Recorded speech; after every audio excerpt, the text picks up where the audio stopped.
than 10%.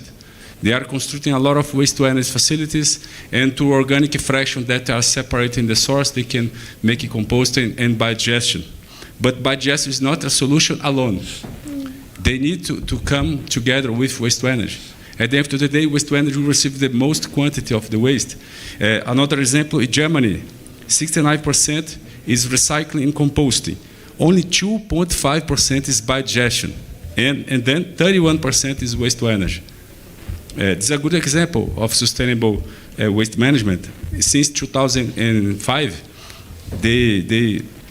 it's forbidden to landfilling waste without treatment. And this is the consideration I would get to say about that. I just talk about the paper that you are publishing, that the inventory of Brazilian emissions are three times higher that are in the inventories, using spectrum cameras in satellite photos and airplanes. And then what to have in Brazil, the best practice. We have a national waste management plan that have a target of 94 megawatts of capacity of waste to energy, 69 megawatts of digestion to implement. But most of our waste, 96% of go to landfill, 40% are waste dump. And about biogas, we have the fuel of the future to improve the biomethane production to it's 1% by next year. That will be our Petrobras, the oil gas company, must buy certification of origin of biomethane. These credits will be given to the producers of biomethane, and the price will be lower. And then this mandate is an obligation of all the producers and important companies that use natural gas in Brazil, and will grow to 10% in 10 years. Of course, it includes sustainable aviation fuel, SAF, in these objectives. And then we have the methane zero. It's a bill that we are promoting as an association. I wrote this bill, the text, and then it's under discussion in the Senate and in Brazil. We are creating a certification of origin to electricity, not to just own biomethane, because waste to energy generates electricity. And what's the problem? Electricity in Brazil are very cheap, but there are problems with curtailment, the intermittence of the renewable, solar, wind, and then Brazil are facing a huge problem. We need to store the electricity. We need thermoelectrics to compensate this intermittence of the renewable. But as I know, it's not only in Brazil. All of the world are facing those problems about renewables. And then the price. We need a top price. It's about $100 to have waste to energy. In China, we have a subsidy, a feed-in tariff of $100,000 per megawatt hour, and they constructed in 18 years 1,000 plants to treat 75% of the waste. It's a good example of a public policy that can face the problem. China have a lot of population. If you compare China to India, they have the same population, but India, a lot of methane are leaking from the landfills. And this is my consideration. Thank you. Thank you.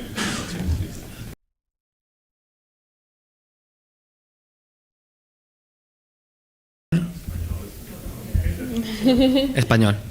¿Te parece bien, Yuri? Fala português. Sí, sí, sí. Sí. Puedo hacer Spanglish. I can mix some English words along the speech, if that's okay.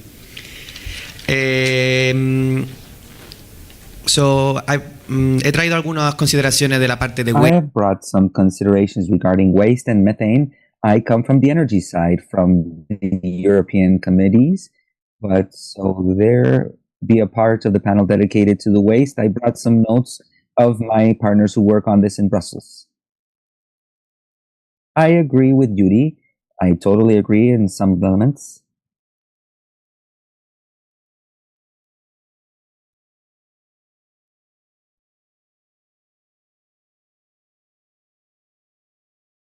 let's say, not stop the expansion of it, but also the potential of using.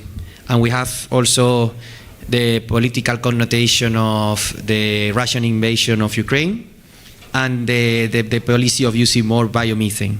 So this is where we see energy and waste being together as a policy, because we have the potential of 2 to 4 million tons of using biomethane, basically, if we use the energy that is also in the landfills, etc. You mentioned some countries, Austria y Holanda son los que están como mejorando y los más top en el uso del waste management, y bueno, Grecia, Malta, los que están peor.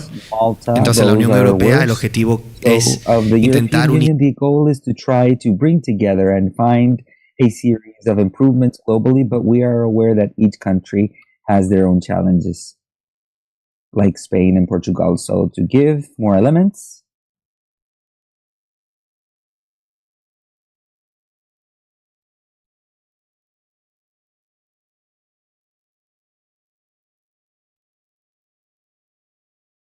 it should be our target. And we have the target by 2035 to do 10% or less from landfills. And you explained already that UK is already there.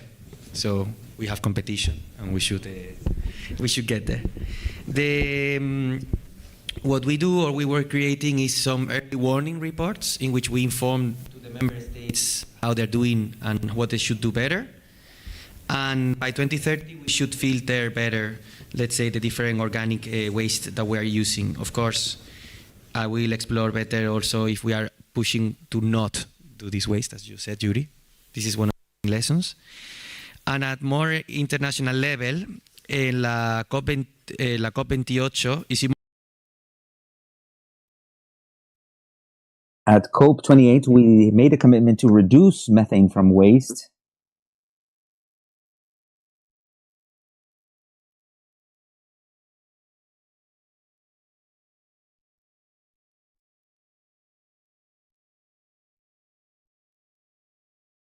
We have to mobilize $1 billion or around $1 billion. These are some of the observations that I have.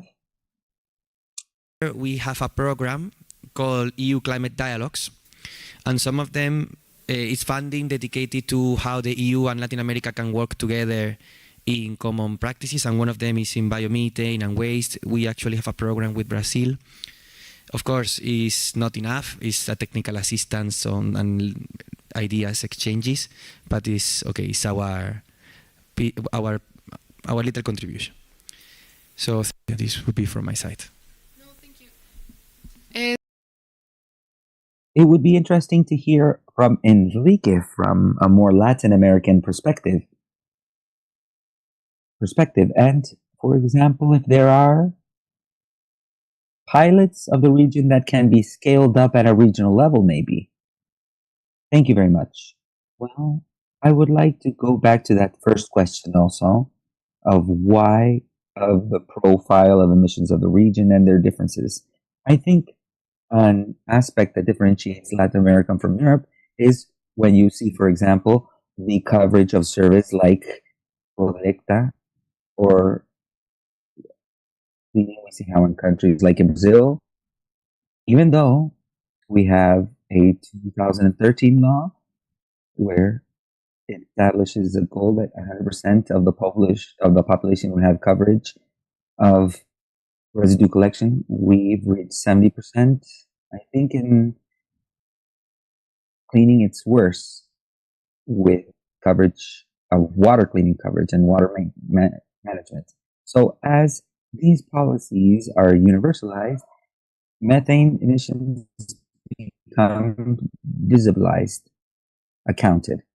So that is why we saw a strong increase. It's not something just bad. It means that people are having access to management and waste management. And in this sense, it's an complex issue because solutions often that see this, well, we will do landfills then. But if we have cities like Curitiba and Sao Paulo that have real not much because they have their own landfill that is quite new with a lot of useful life, but great cities of the region, if you look at the other areas, don't have enough space for landfills. Santiago is a classic example. So the solution can't be just landfills. So we at the Global Methane Hub with our allies work on solutions where our goal as an institution is methane mitigation, but also there are co-benefits, for example, of supporting with composting, anaerobic digestion, biogas capture, for example. When we look at the food loss and waste pyramid, it's to avoid that organic residue be in first place. So these measures not only mitigate methane, but create more work, generate a cleaner environment, and often we talk that there's a larger cost associated.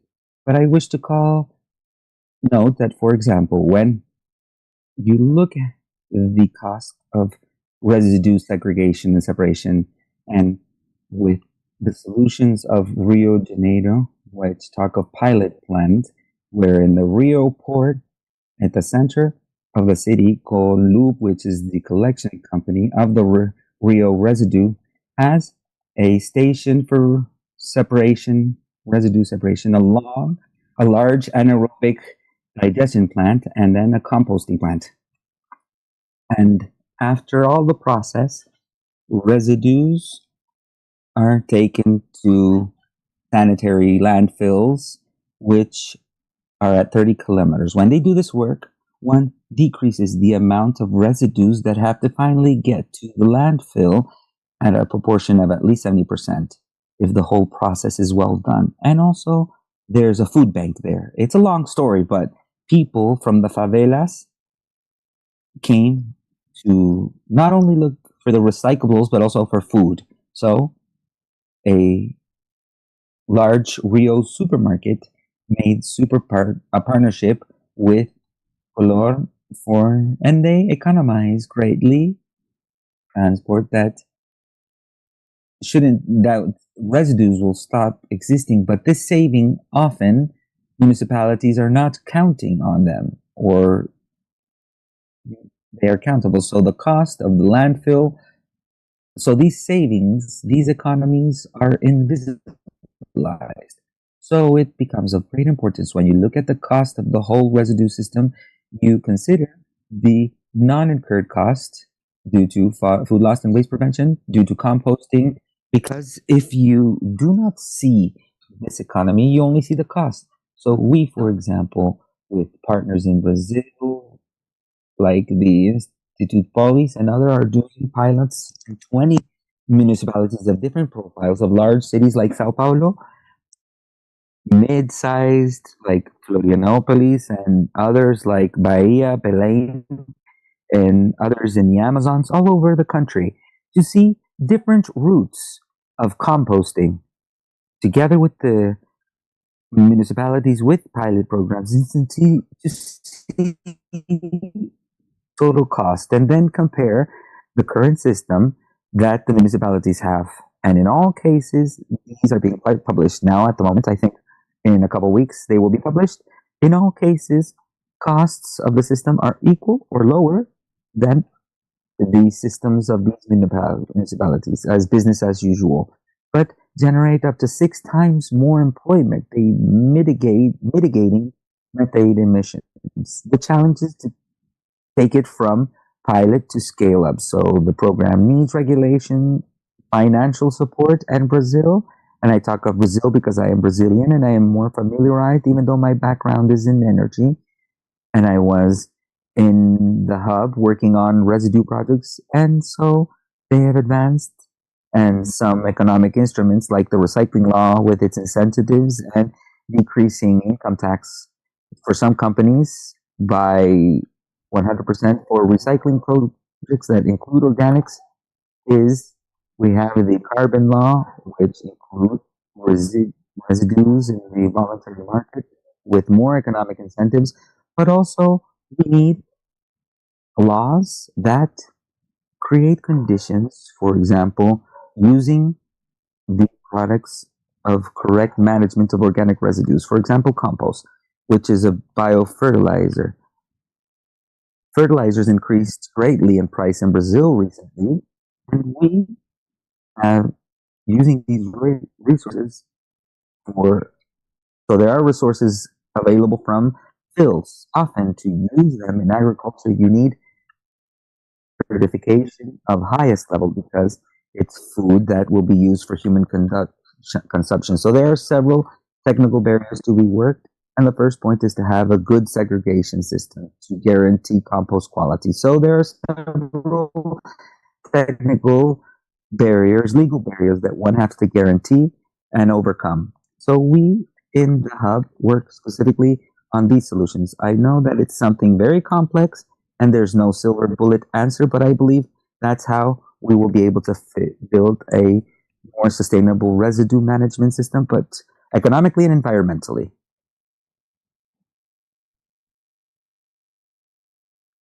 Yes, thank you very much. And in fact, the next question goes around the incentives, is about the incentives. And you mentioned it's a quite broadened economic incentive. And the following question was around that, of what other ways can we accelerate other types of incentives, political incentives, incentives around measuring, which is what you mentioned, Yuri, about improving systems for monitoring of emissions, like at source level, and how the European Union can help in aligning these policies in both regions. I don't know if Yuri can comment a bit more about, since he mentioned that there are differences between what's reported and what truly is. What incentives have you observed in Brazil or in general in the region which make it possible to reach a consolidation or a common practice in the region where monitoring and Could reporting is what truly is it possible? is emitted? I'd like just comment. We are working together with European Union in UCD too.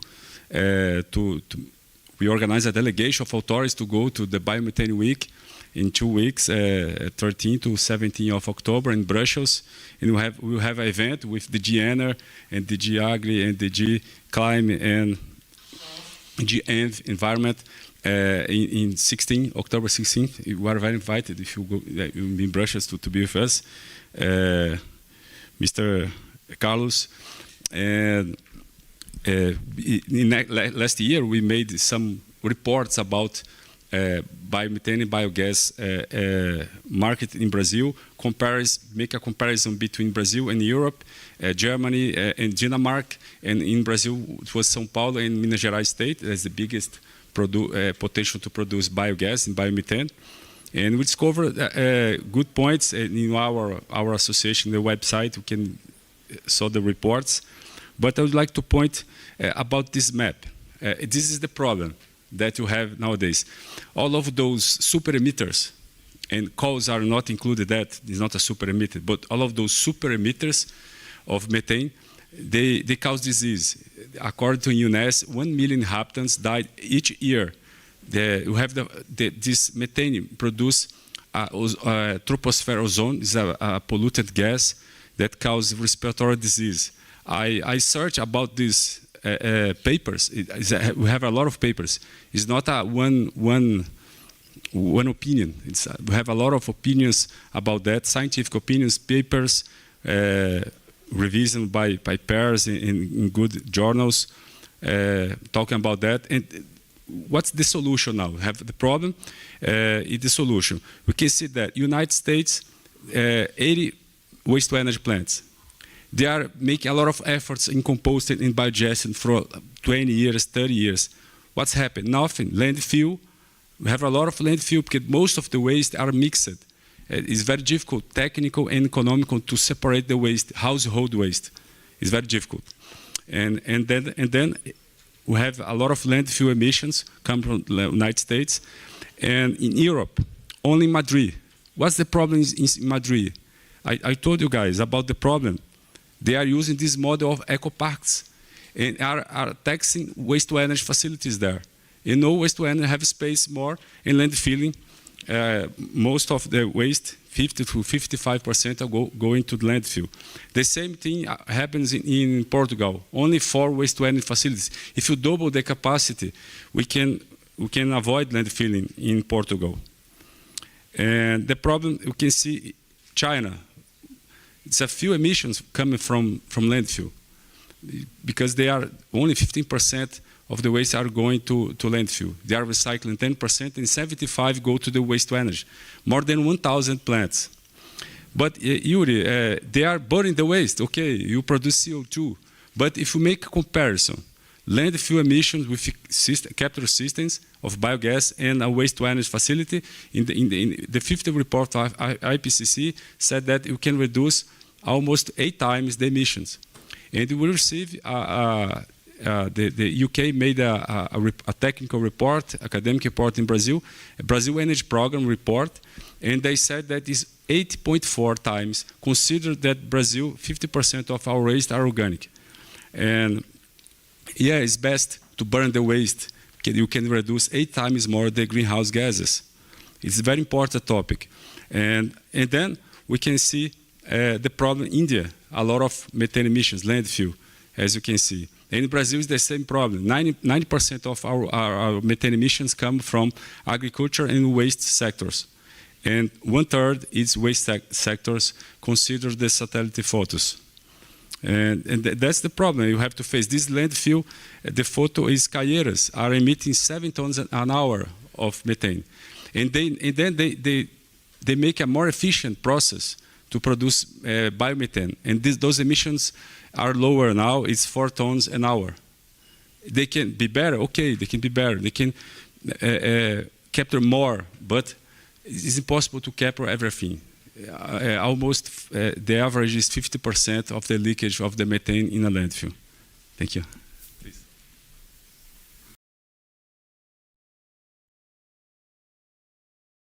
Well, with this, we will close out our discussion panel to allow questions for the audience. If you wish to ask our experts directly, now is the time. Thank you very much. My question is for Yuri. Do you prefer English or Spanish? Ok, perfecto. Nada más. I had 2 questions. One was you mentioned subsidies for incineration, or what I wanted to confirm it was for incineration or other type of production like biomethane, landfills, or others. And the others, if they are incineration or burning subsidies, there are many challenges to this. Beginning with that in Latin America, 74% of our residues are organic, and it's not a good source of energy. We also have them overdimensioned. So it incentivates more waste to be burned, creating perverse incentives to favor burning. And third is that, of course, looking at our reality. In Latin America, there are like challenges for implementation and enforcement of the regulatory agencies to ensure that these burning plants have safety controls implemented and environmental controls. So if you are saying that there are subsidies for burning, what is the vision of this subsidy to avoid these challenges? Because to be honest, as Enrique mentioned, one of my issues to mitigate methane in the sector is that it doesn't reach the landfill, but through segregation at the source, composting, or anaerobic digestion. So that's a bit the subject. Look for China, for example. 60%, 50% of the waste in China is organic. It's the same case of Brazil. And they are incinerating everything, mixed waste. Now you have a China a law that they have obligation to separate at the source organic and inorganic waste. And then they can, of course, they can improve more composting, more digestion, because they work together. We don't need organic fraction in the incineration plant. We reduce the caloric value of the waste and produce less energy. It's not so efficient, but it can work with 60 or 50% of organic. It's not a problem. About the health problems, I'll give an example. Most of the capitals, the cities in Europe, have incineration plants in the middle of the city. It's not around the city. 2 kilometers of distance from Louvre in Paris, we have a waste-to-energy facility, not one, 3 waste-to-energy facilities in the epicenter of the city for a long 20 years. And all of those chimneys are you can measure the emissions. And it's 10% lower than the high directive from 2010 from emissions from the European Union. They don't have problems about emissions. China is the same thing.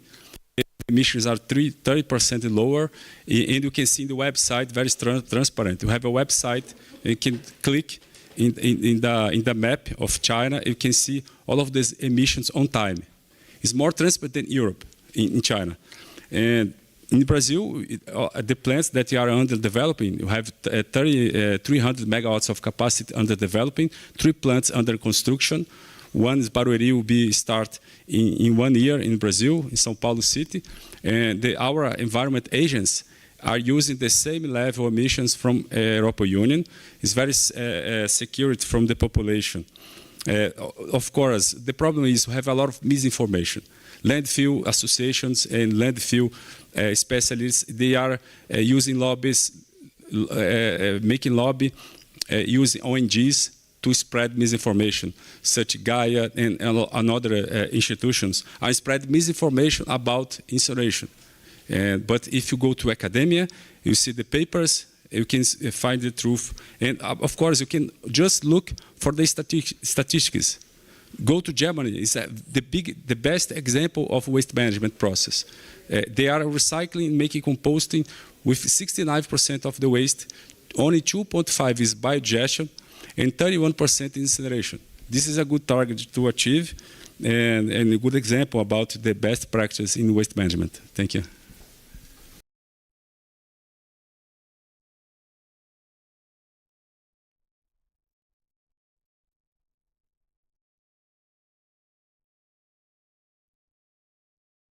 Okay, so last question, because we're a bit delayed. Thank you. There's a debate has been going on of whether to separate in the origin or the destination. I see, Yuri, you advocate incineration. That's fine. But the economical data, what is this indicating? Because multiple technologies exist. It's not just composting. It's just way too many. Neurobic systems, what the Danish people are doing, what the Swedish are doing to capture and to produce energy. Is there any study that proves what is the best strategy, cost-efficient strategy for LATAM? And I believe that maybe the European Union could help. Latin America doesn't have the money for the infrastructure on behalf of the public sector, and the private are promoting their technologies. There's no people that wishes to make management. So what is the European experience on how this has been achieved? That will be my question. With all the love, respect, I don't know this information. No lo sé. Entonces, lo que we can do research, we can look for it. I have some experience on the different colleagues and what they've said. An interesting measurement is that when in the Netherlands, and it was quite polemic, but I don't know if this is related or not, they've decided to not to recycle plastic sorry, but this is the knowledge that I have on this topic. Thank you for the question. Okay. I think we need to finish soon. Very briefly, I think that a key point that we as a community, as academia, philanthropy, the whole ecosystem, and I will go back to a point that I highlighted, we need to understand costs and benefits and the emissions on what we're talking about. Yes, of course, there are some things where you can debate on and you don't agree on that, but some things can be measured. And I would say costs and emissions are hard sciences. Once we have clarity on the costs of what we are defining and the emissions of what we're defending, we will have polemic tone on this topic and things are going to be clear. Supporting initiatives that prove, like the case of the satellites that O'Reilly mentioned, there are other methodologies that are more bottom up for the quality of inventory, emissions, benefits, costs will be highly well defined. Thank you so much. With this, we finished the sector on waste. I truly appreciate your participation. Thank you.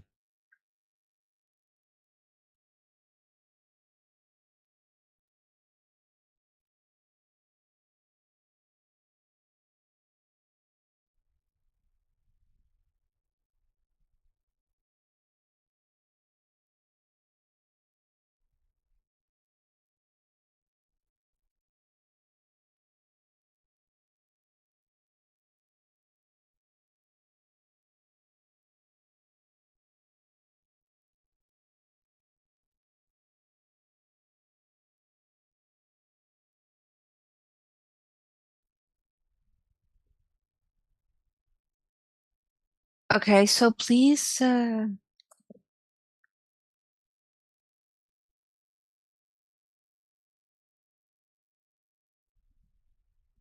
remind you that now we'll continue with the sector on agriculture. That will be the last one on this session. So if you can please be seated, we appreciate it. Thank you.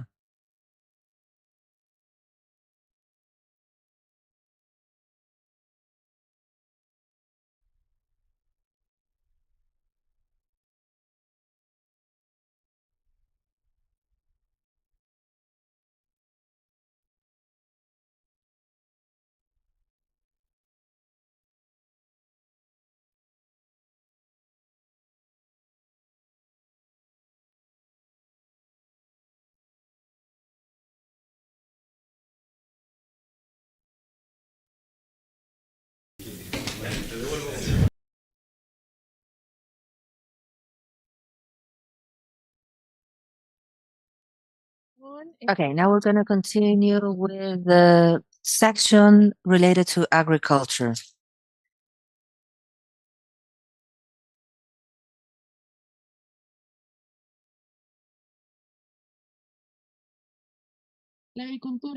Agriculture is a sector that has the most amount of methane emissions in the region, followed by a discussion panel. We will continue with the sector, then a discussion panel, then the closure.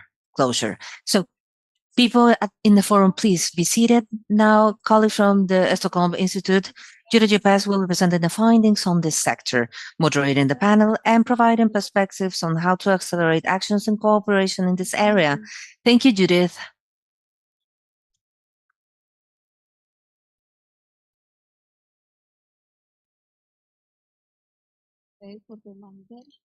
Thank you for staying. You don't know if the end is a good thing or a bad thing because you've said the most amount of stuff. And so, yeah, I will be presenting the agriculture sector. And I want for you to keep in mind then when you speak about carbon dioxide, it usually refers to the energy sector. But when speaking about methane emissions, we need to refer to the sector related to agriculture. So I wanted to talk a little bit about the sources on emissions in the agriculture sector. Globally, most methane emissions are related to this sector.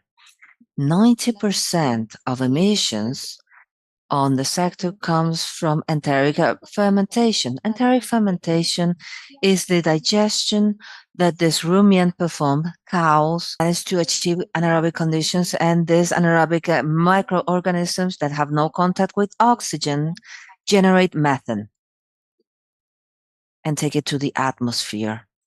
Thank you. There we go. Now, when thinking about these emissions in Latin America, Well, of course, Brazil does have one large emission, 400 megatons, and the rest of the countries are below 100 megatons of CO2 equivalent. Even though the other countries have a lower rate of emissions, about 100 megatons, we need to make a comparison with the other sectors in order to check how important the agriculture sector truly is. And I don't know if you recall, but in the waste sector, it's about 85 megatons, the maximum. And in the energy sector, maximum 41 megatons CO2 equivalent. And so now Brazil, 400 megatons CO2 equivalent, which is a very important number. Now the trend is increasing. This is due to food demand and also population growth. But we do have different possible causes that have been translated into challenges. Among them, we have the low adoption on sustainable practices for agriculture. I will be referring to them furthermore, but we also have high costs in the implementation of these technologies and innovation. And there's a lack of access to credit lines, especially for the producers on small producers. Apart from that, we have fragmentation in policies, as we've seen, not just the agriculture sector, but energy and waste. There are no specific goals for methane reduction. And MRB have infrastructure that are too limited. I would like to make say something. All the emissions we show you are based in national inventories of each one of the countries. This be much more. We go back to the emission sources, and I want for you to see the trends. In general, for all countries, most of them, the trend is increasing. And on the green line, those are emissions related to enteric fermentation, which are extremely large compared to the others in blue and orange, which are related to waste, with waste management and the cropping of rice. However, for Chile and Costa Rica, we have two trends decreasing. This is due to, and we found that is due to drought that has happened in the last time, and also low productivity and high costs in livestock production. In Costa Rica, something quite specific happens, and that is related to the international market. Imports are being prioritized instead of production. So I don't want to be boring. I don't want to just show you countries one by one. I wanted to highlight some things that are similar and we've seen in all countries. And I want to highlight some other things on each one of the countries. So as we have been able to see, we have a vacuum in the policies. There are no goals, specific goals for the reduction of methane in any of the sectors. Apart from this, MRP systems are in tier 1 and 2, basically all of them. Very few have explored tier 3. We also have different policies, even though most of them are focused on reduction of greenhouse gases, but not specific reduction of methane gas. So, for Brazil, I would like to highlight that it has an updated NDCA. However, the focus is in the increase of productivity and sustainable practices. But also in their plan, it establishes the treatment of 27% of manure, live animal manure, and anaerobic digestion for 2030. For Mexico, there's a reform from 2018 with the Climate Change General Law. It is a law that establishes a reduction of 8% in emissions related to agriculture and livestock for 2030. But we go back to the same thing. It is not a specific goal in methane. Apart from that, has a transparency platform that is key, that supports MRB systems. For Argentina, that's a country that, even though has a high presence and livestock is extremely important for this country, governmental actions have not been as efficient. We only have a draft. The draft coming from the plan for Argentinian livestock, Ganar Plan, a plan that, if it's implemented, would be a first very interesting step regarding methane. In Colombia, Loved One establishes, but yet wishes to avoid, English and Spanish is difficult. To avoid 34% of the emissions linked to livestock by 2025, which is 11 megaton reduction of CO2. And additionally, in Colombia, by 2024, they launched the roadmap for LMRP that wishes to improve quality regarding its precision specifically. In Chile, its sectorial plan for agriculture establishes treatment 42% of pig species, pig manure through biodigestion by 2030. And Costa Rica, in its national strategy, is decrease carbon for livestock, reducing animal origin emissions by 2% yearly. Additionally, and similar to Mexico, there is the CINAMEC platform, which helps interinstitutional coordination. Even though you haven't been able to see, the majority of countries do not only depend of a governmental entity for this coordination and for reporting of these emissions, but also there are several entities associated to these. In general, you have agriculture, environment, and other entities in charge of this national statistics. So, going back to the regional patterns we've seen, there is a huge gap in these specific goals for methane reduction. The systems need substantial improvement if they want to be in tier 1 and 2 governance, and institutional coordination is essential and it must be improved. And given this drop in coordination, we also see that implementation is very good. It isn't as good, it's quite low. Additionally, as we mentioned, the databases are fragmented.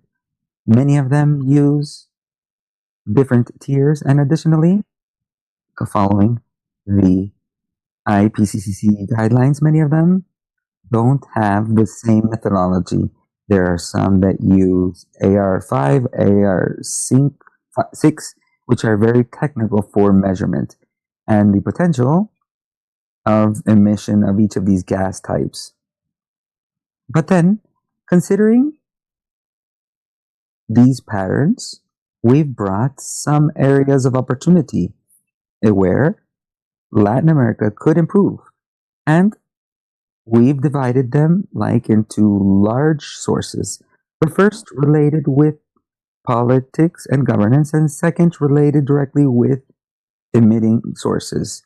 Now, regarding policies, it's very important to establish these goals, these methane emission goals. Without these goals, specific goals, there's a lack of commitment of each of the countries. It would all be very voluntary and we would not reach good destination. Additionally, we need to improve interinstitutional coordination. As I've said, the majority of countries have several dependencies, several installations for all of the issues of reporting emissions. So to improve this coordination, we'll ensure that there's effective implementation and replication of the successful initiatives. We have to ensure traceability, transparency, verification by third parties, and the open access to this data, to the MRV systems. Additionally, on the emissions sources, we must expand the adoption of agricultural practices that are low in carbon. Agricultural practices, I refer to the valuing of manure, either through biogas or biomethane generation, but the generation of energy at the end of the day, the use of additives in bovine feed, that this use of additives, apart from decreasing methane emissions, increase productivity and livestock gain weight. And also, well, everything that has to do with anaerobic digestion. And I forgot to mention the practices of direct crop sowing, to use rice rotation crop management. Now, comparing once again with the European Union, as we've seen, the trends have been towards a decrease due to different reasons. However, we wanted to show you that also the European Union has a political framework that does support the mitigation of methane decrease in the sector. Even though we won't say that reduction of methane production in agriculture adhere to the policies, because you can see these policies are quite new. These are at least a starting point and a horizon towards where the European Union is going and what they were regulating regarding methane emissions for agriculture. So, the Common Agricultural Policy from 2023 to 2027 basically mentions all of the agricultural practices which are sustainable and can be applied to the sector and may reduce methane emissions. This regulation of joint efforts places some limit in greenhouse effect gases for sectors like agriculture and waste management, among other. And the industrial emissions guideline places specific limits for these, for extensive livestock or pig production and chicken production. And 2024's regulation 30/1012 has specifically to do with all of the digital tools, like, for example, georeferentiation, satellite data, or supporting all of the MRVs.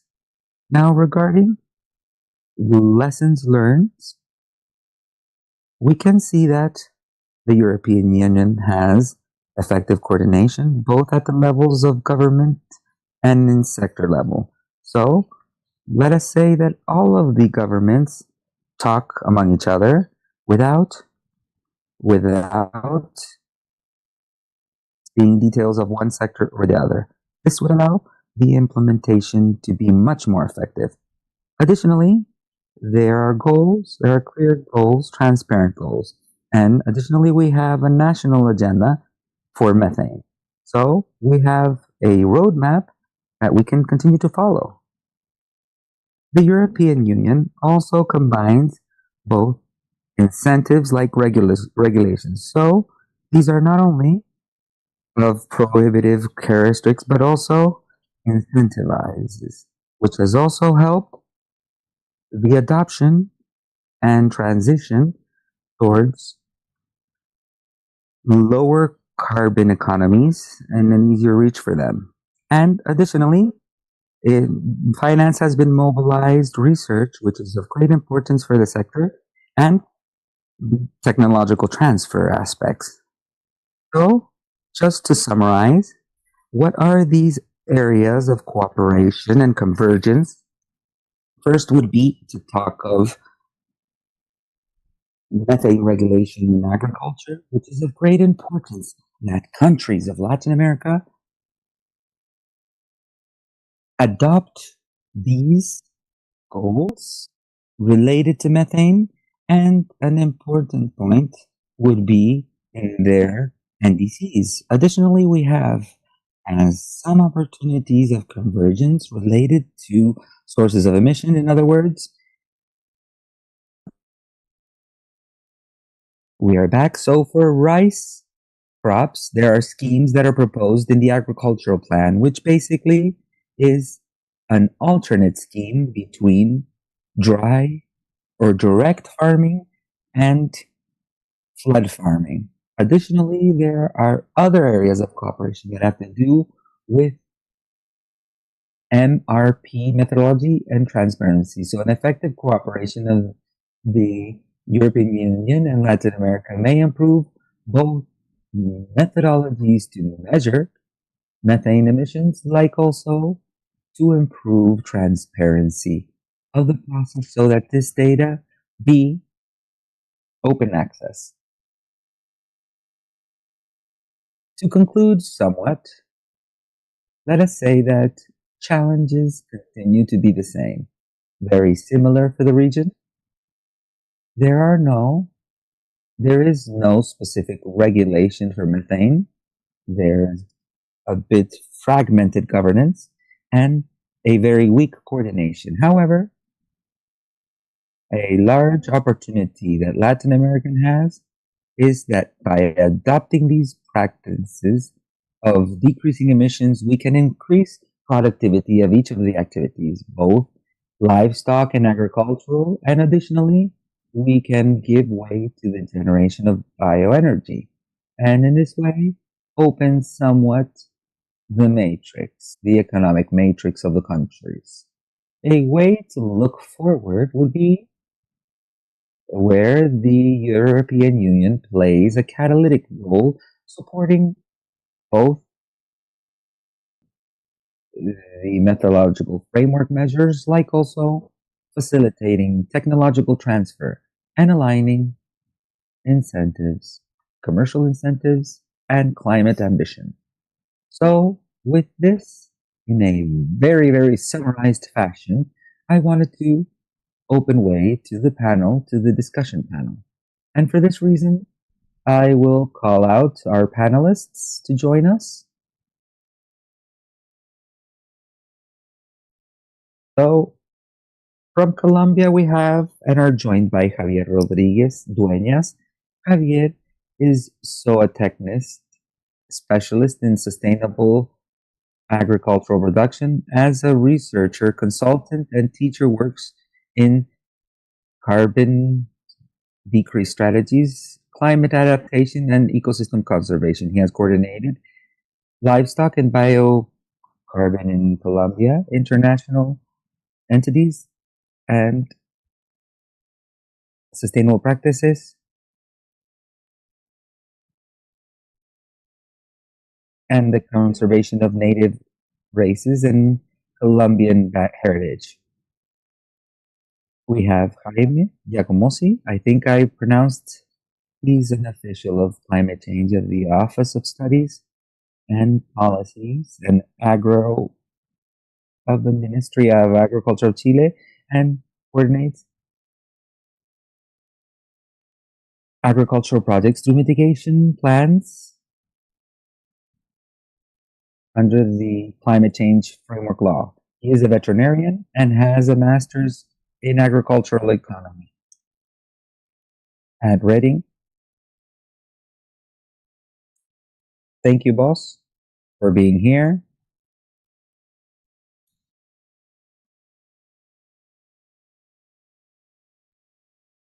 And like the other panels, we will try to cover the structure of the studies. So,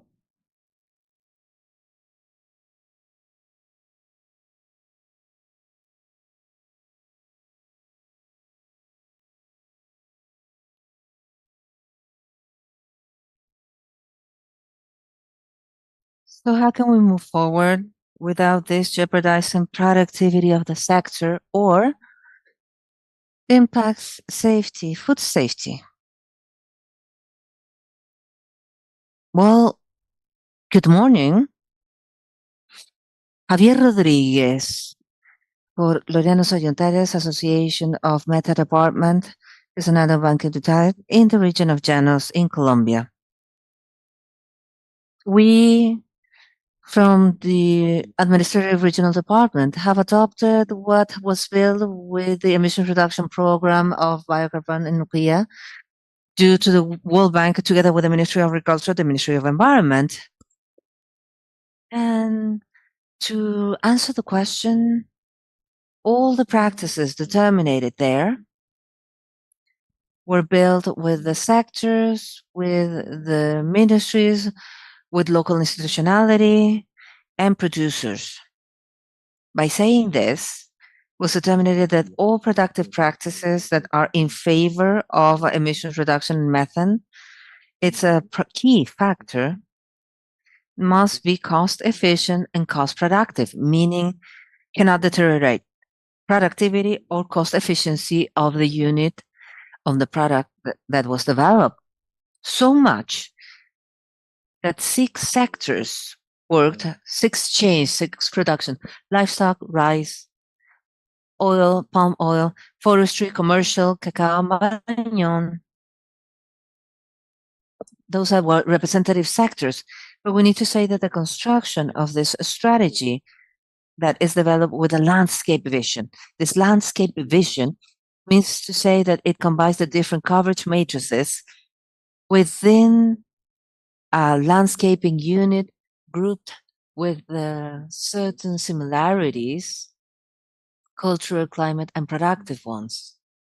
Given Colombia's biodiversity, it's not easy to determine practices or norms in production focus on large areas because the response is different on each one of these landscape units.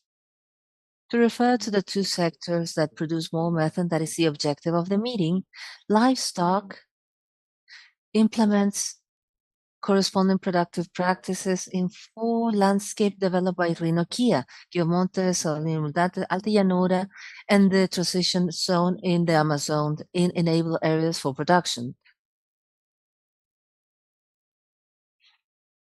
There's an example on these practices. The practices may be cross-cutting, but their graduality in the implementation is what modifies the productive response and the strength with which we can preserve this productivity in terms of emissions.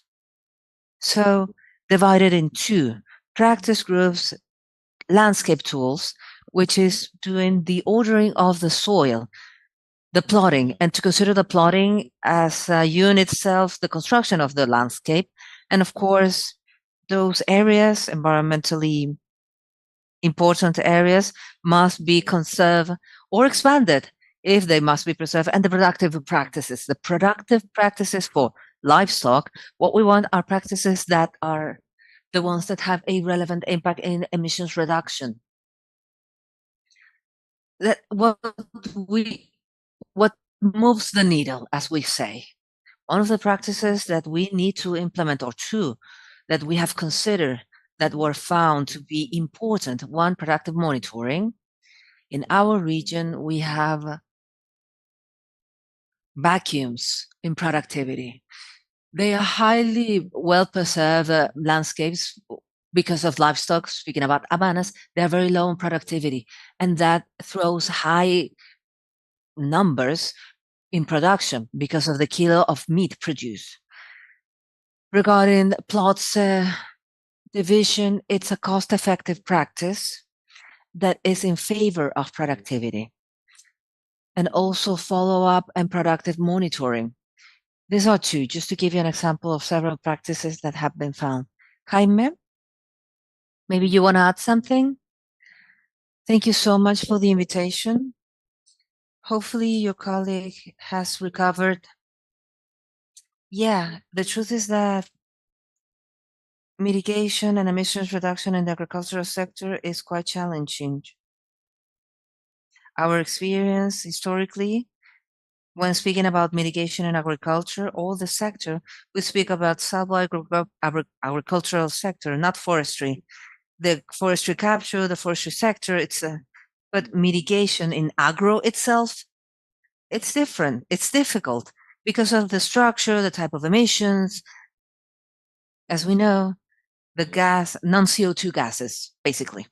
So it's struggling. In the context you've introduced, in the study you've done, not long ago, we made our first sectorial mitigation plan, the first effort to consolidate and connect all the initiatives that have been developed, perhaps in a more disseminated way, in a more divided way, but with a law for climate change, with all the efforts to try to assemble a roadmap that is coherent with the budgets on emissions. The system we have in Chile, for each sector to contribute in the carbon goal, similar to what the UK is using. So in terms of methane, the key sector, the vision of the sector is methane in livestock, in enteric fermentation, and manure management.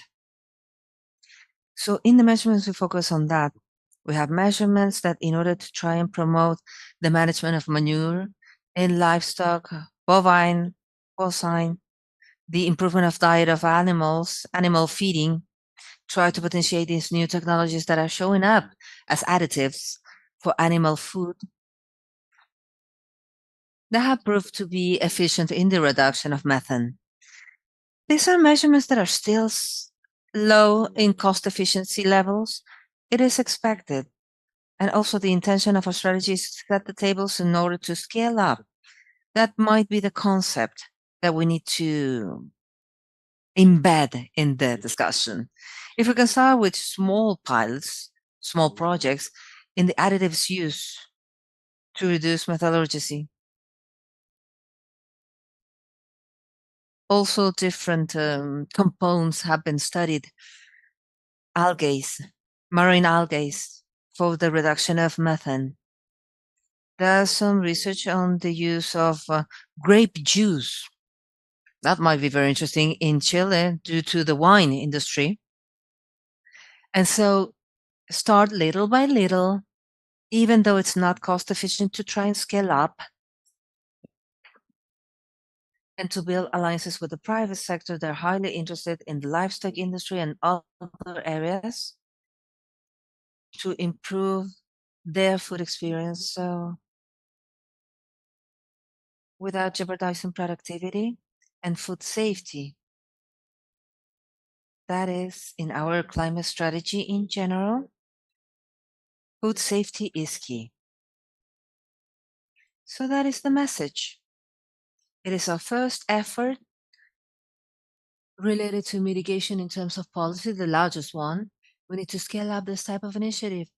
So yeah, okay.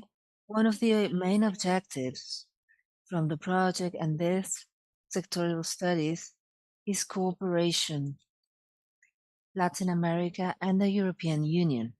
So I wanted to explore how we can move forward towards that cooperation. What are the key points? Keeping in mind their answers, we know that Latin America does have a specific context. How can we balance that cooperation between the European Union and Latin America? What can be learned from both and what is required for this cooperation to happen? Jaime, if you want, you can go. Okay, maybe there are two components main components. One, the technical side, technical cooperation.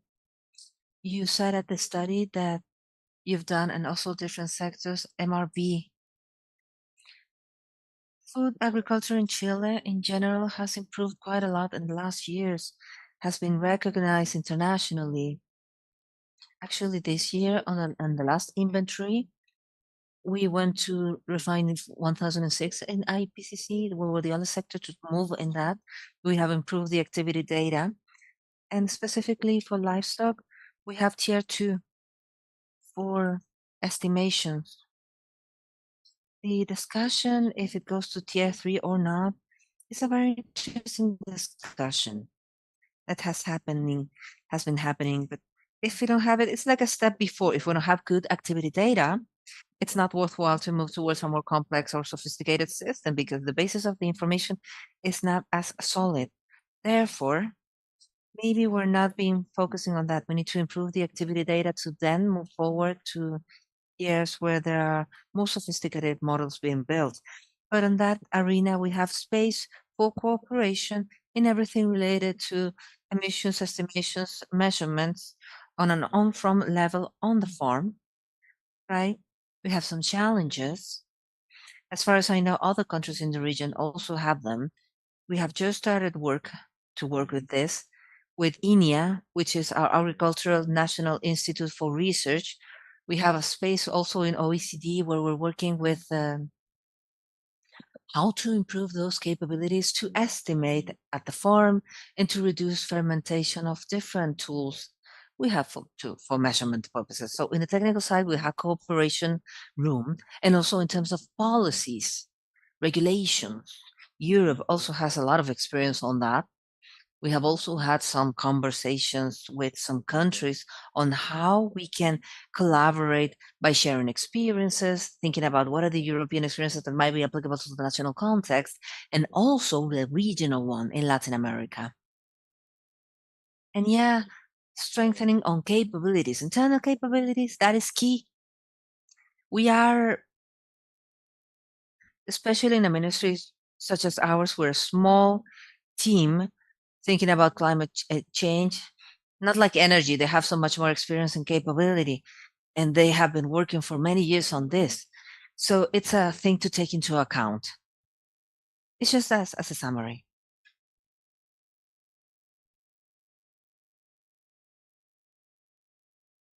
On our side, in our experience, much international cooperation in the region has happened. However, cooperation and basically all the money of support has gone to diagnosis, to align, but implementation we're quite behind. The other situation in the region is disaggregation, meaning each project is formulated. Of course, they want to add it, they have the best intentions and so on. But after 20 years of cooperation, there's no monitoring that says, okay, so what are the changes that happen in the producer, or that sustainable development or the reduction of emissions in the case of emissions, which is what we're talking about, how to impact. So this disaggregation does not generate general internalization of resources to have territorial impacts. Number one, those investments that come from international cooperation and the different alliances need to have a systemic revision. That we're talking about methane. I will show you some real examples on livestock. However, if we speak about the Havana, we're talking about 14 million hectares in savanna. We're talking about methane to say, no, we have nutrition that it has lower methane, meaning or can be interpreted as let's reconvert savanna with artificial pasture. So we're against the biodiversity framework, which is also signed with Colombia. So we need to be in the fair median, have a systemic measurement of production. That's why we have this landscape vision in those regions where we can't cut back methane as such. All the emissions. To reduce them is harder. The tools of the landscape allow us to do that balance on the landscape. So those are the practices to reduce. Now, if we talk about the numbers in carbon in the region, the Amazonian transition, to produce 1 kilo of meat, 20 kilos equivalent of CO2 are produced. But if I go to the Llanura, 38 kilos of CO2. So yes, the conditions are quite different. As they are gross or larger, they will produce more methane because of metallogenesis. However, I can't go against those natural conditions, but what I can do is to use adapted strains that have the capability to do digestion, those different breeds on those areas that are a bit harder. The recommendation is a systemic vision. The observatories that you talked about, because you're talking about observatories in livestock, deforestation, traceability, and so on, we can talk about them because the region doesn't really have the capability, economical capability, or many times technical capability in order to adopt different systems. They need to be unified. I think that, yes, cooperation may play a very important role.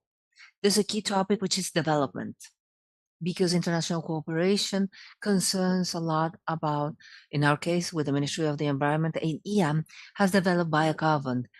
Several measurements were presented in Tier 2 in the different chains that were provided on a national level has a huge impact.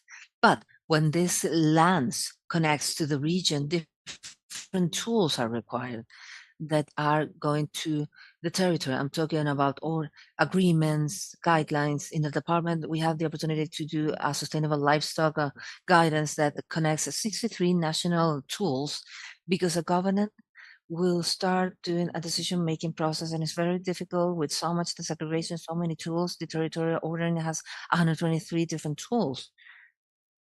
So it's very difficult for each 4 years with the administrative differentiation of each ordinance to follow those work lines. Okay, there's another point on the convergence in the European Union and Latin America, which is markets, access to market.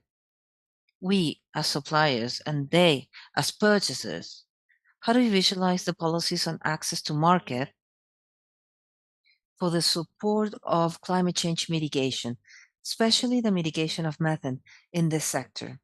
Do you think it favors you? Do you think this doesn't favor you?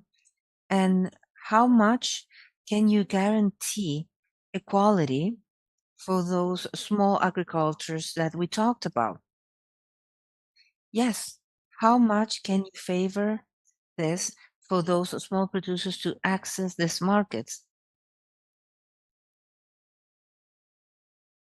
In our case, we have characterized the region. 75% of the producers in livestock are small producers, subsistence producers, and that sets special conditions to those.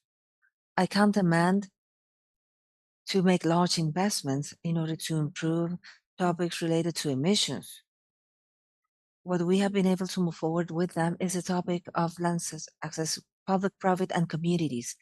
In Meta, we developed the milk vessel with Denmark with an environmental plan line from the Ministry of Agriculture and Cargo Meta. But in Vichada, we've also developed one for meat. In Arauca, same thing, one for milk. And has been a way of integrating small, medium, large with the local transformator in order to have benefits in the chain, short circuits of commercialization, and some commercialization brandings. In order to access the market, that is the question that the markets, the regional markets, have certain benefits. When talking about international or local markets, it's in BIMA presentation, what this brings, which sets barriers in order to do these reconversions fastly. We are doing a case, origin naming, denomination, origin denomination 14 cueros. With the origin denomination, we are doing traceability, environmental traceability of low carbon, with certification of the non-deforestation in the origin of the dairy product, number one. Number two, to apply the productive commercial system for landscape and productive practices. In livestock, we're talking about 10, seen as a productive system and not disaggregated elements. In this origin denomination, in this trade name, differentiates this, makes it competitive and implicit on those practices, low carbon practices and sustainable. Jaime, yeah, on our side, there's an experience on that in markets access. We have a program, Chile Origen Consciente, where we work closely with the private sector to build sustainability in different areas. This program has worked well in meat, pork, dairy, right? Now meat, to create sustainability standards and access certification and the possibility of having seals that recognize the efforts of the agricultures and the industry to achieve those standards on sustainability, which are quite wide.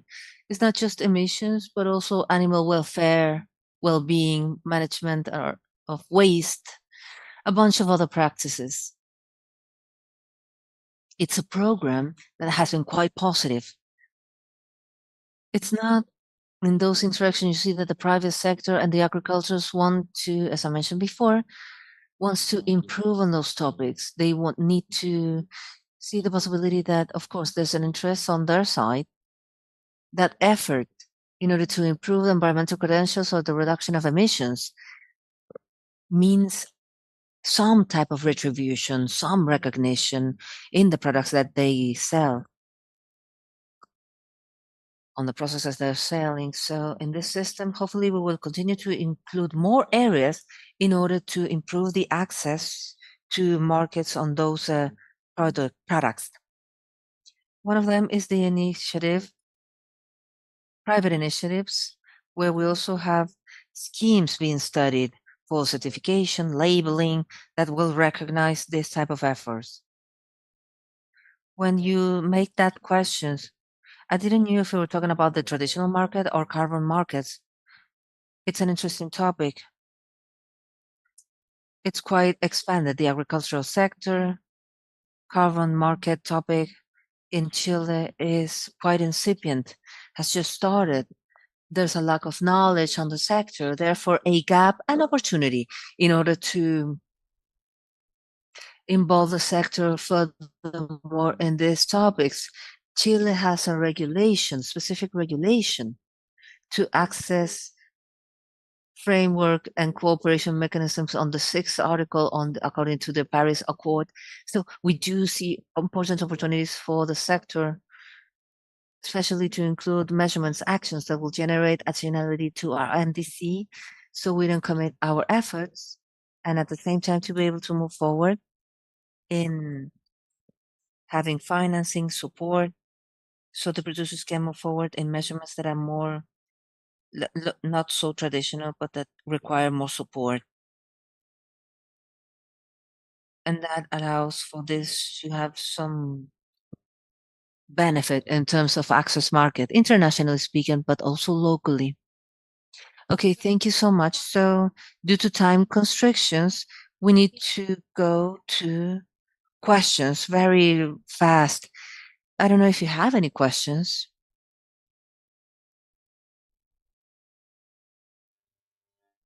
Hi, good morning.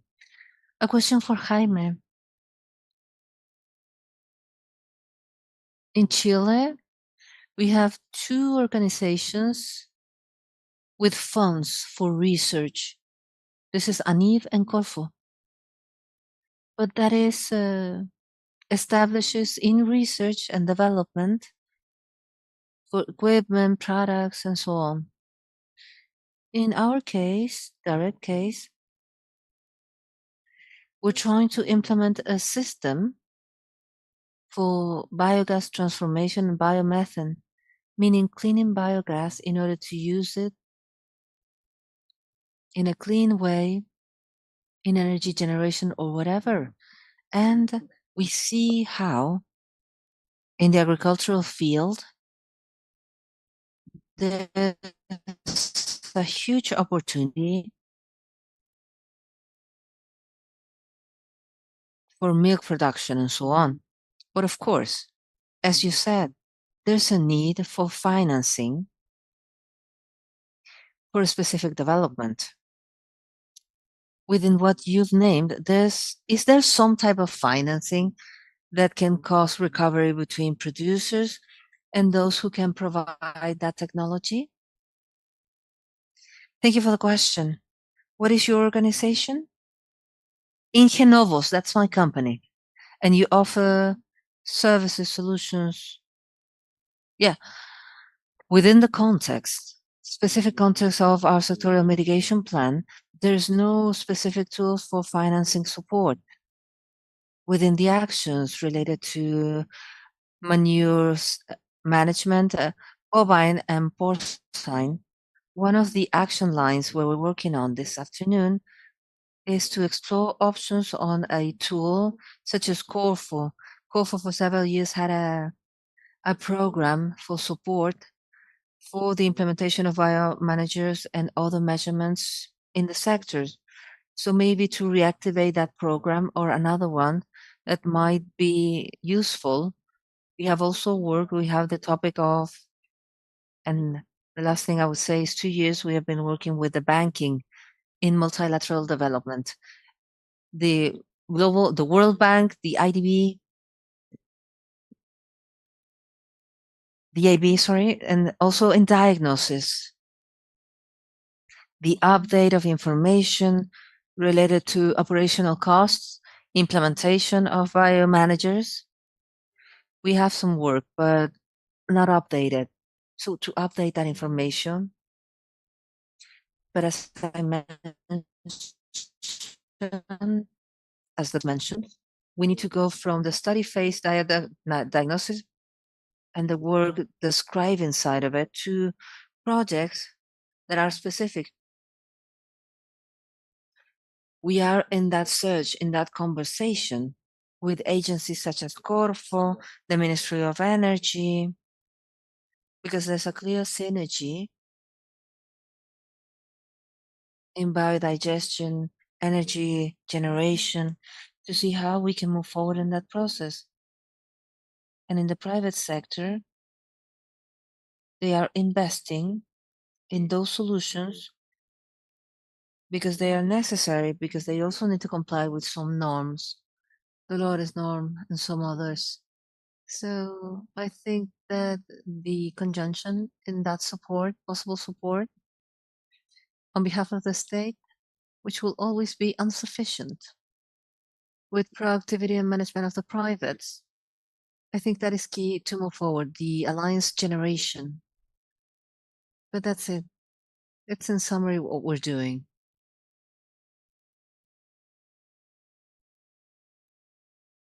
Thank you. Patricio, maybe we could see this related to the European Union.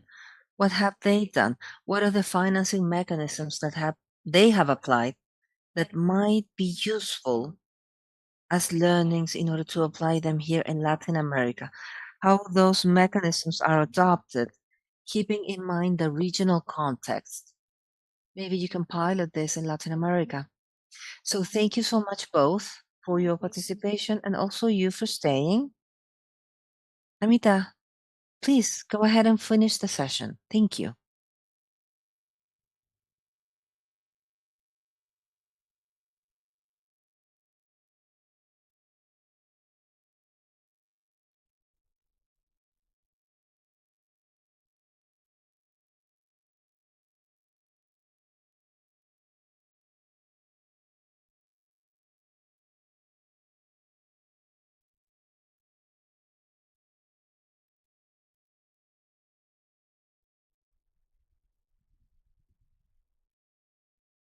So now we're finishing, and I would like to summarize some general learnings that are very brief on the three sectors.